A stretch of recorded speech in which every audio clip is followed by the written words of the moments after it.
क'क्राझारनि museum planetarium आरो बिगियान मिरुआव बिफां गायनाय हाबाफारि लादों।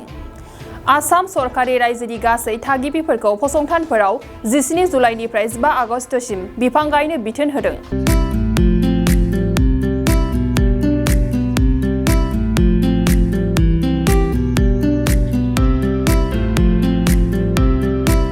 बे बिथोन होनाय बादिनो आसामनि गुबुन गुबुन सरकारि आरो सरकारि नङै फसंथानफोराव बिफां गायनाया सोलिगासिनो।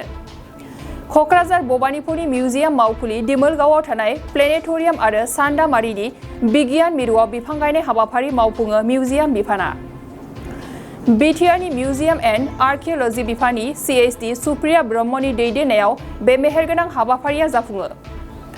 बिटिआरनि मिउजियाम एन्ड आर्किअल'जिनि बिफाननि CHD सुप्रिया ब्रह्म जोंनि खौरांगिरिनि गेजेरजों मा फोरमायदों फै जों आबुङै मिथिना लानि।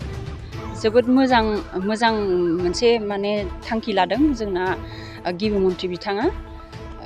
जोंहा दा जोंथ' बयबो मिथिखागौआनो जोंहा दा ग्लबेल वार्मिं जाय जोंखौ माने एसे माने वार्निं होगासिनो दङ जे जों बिराद गरमाव दा भुगिबाय थायो।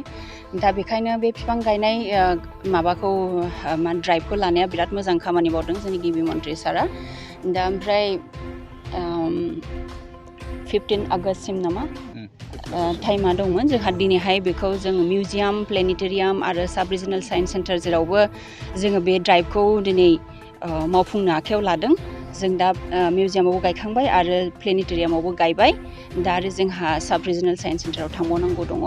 दा बेखौ जोङो दिनैहाय मावफुंनानै कमप्लिट खालामगोन आरो बेवहाय जोङो खान्थाल बिफां दङ, ओमफ्राय बकुल फांनैसो दङ, ओमफ्राय सुमफ्राम बिफां, ओमफ्राय जाम, काला जाम, ओमफ्राय मा दंमोनलाय आमलाइ बिफां दङ। बेफोर कमला बिफां जोङो फांथाम फांब्रै बेहाय गायबाय। चन्दन बिफांबो दङ। स्पेसियेलि बिथाङा गिबि मन्थ्रि साहाबा माबादोंमोन मा होनो जाग्रा बिफांनि फिथाइ गायनो थिनदोंमोन।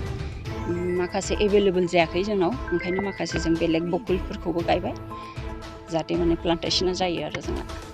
गिदिर खोथा बेखौ जों दा बेहायबो इन्सट्राक्सन मोनसे होदों जोङो टाइम टु टाइम माने बिथांनो माबायाव आपल'ड खालामना होबाय थानांगौ बिफाङा देरोना देरा बेखौ जोङो खालामगोन आरो निस्सय आं आसा खालामो जोंनिया बयबो जोंनि माबाफोरा मावथिफोरा बयबो जोथोन लागोन आरो बिफांखौ देरहोगोन।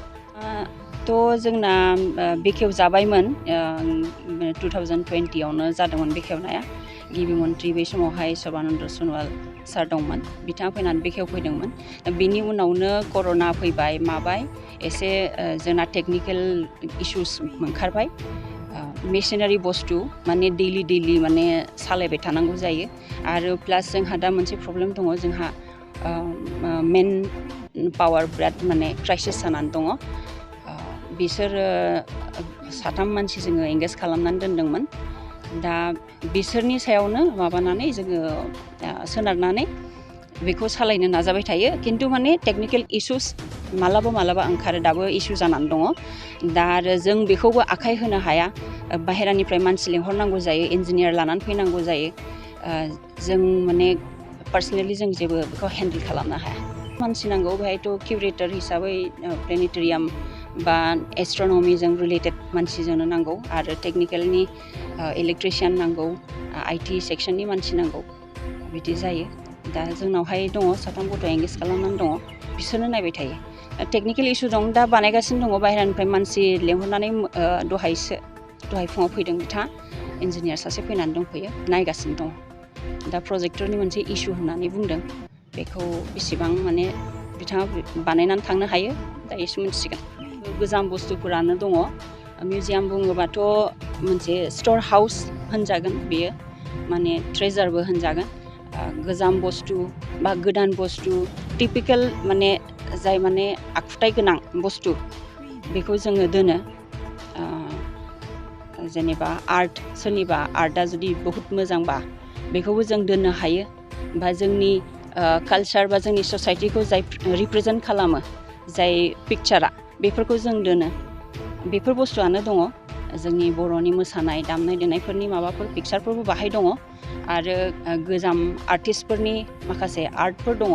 बेफोरखौ दोनदों रिसेन्टलि आं मोनसे कालेक्ट खालामदोंमोन बे बुस्थुखौ दासिमबो आइडेन्टिफाइ खालामनो हानाय जायाखै जोंनि सन्देहआव बे पालकिनि मोनसे पार्ट होननानै जों सान्दों बेयो हा सिङाव जावखांनायाव मोननायमोन पितलनि बुस्थुआ बेखौ जों लाबोनानै दोनफैदों दासिमबो बिनि माने क्लियार मोनसे आइडेन्टिफिकेसन खालामनो हानाय जायाखै फैनानै फ्रियावनो जोंनाथ' जेबोथ' जोङो बिदि बिनिफ्राय रेभिनिउ जों माबा खालामा डिस्ट्रिक्ट मिउजियामफोराव अल अभार आसाम बिदिनोखा जोङो बिदि रेभिनिउ जेबो लाया स्टुडेन्टफोरनि थाखाय बा बयनिबो थाखाय पाब्लिकनि थाखाय फ्रिखा नोंथांनाव हान्थु सिं गोदोना आखाइ आखाइनि आसि सिंस्रि दाफोना सानाय आफादावनि सानाय आथिं मिजुनाय सानाय खर' जरा सानाय आथिं फारनैबो बोलो मोनै जानजि सानानै आथिङाव साहैनाय जायखिजाया गोजामनिफ्राय गोजाम सानाय जादोंब्ला नोंथांमोना जिंगासिनो नांला